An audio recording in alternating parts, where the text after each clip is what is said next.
অনেক বড় বড় মহারাজারা এখানে যুদ্ধ করতে আসছে। আচ্ছা, তোমাদের গ্রামে আরো কিছু ঘুরে দেখাও আমাদেরকে, শুধু দরজা দেখলে কি আর হয়? ও ভাই, ভুলে গেছিলাম, এই যে আপনার জন্য মিষ্টিটা তো ধরেন। কি দরকার ছিল আপনার?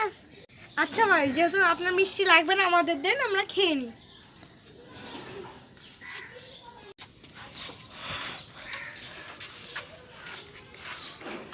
দেখছেন ভাই আমাদের গ্রামটা কত সুন্দর।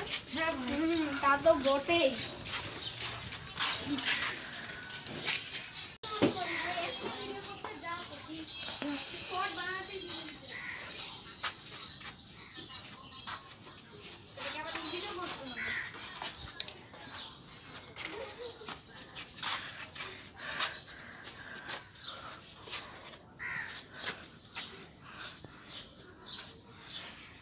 আমাদের একটি ভুতুরে ঘর আছে, সেটাকে আপনারা দেখবেন। ভুতুরে ঘর? বাবা, আমরা এখনই চলে যাব। এত তাড়াতাড়ি গেলে কি হয়, গোটা গ্রামটা দেখে যান। না ভাই,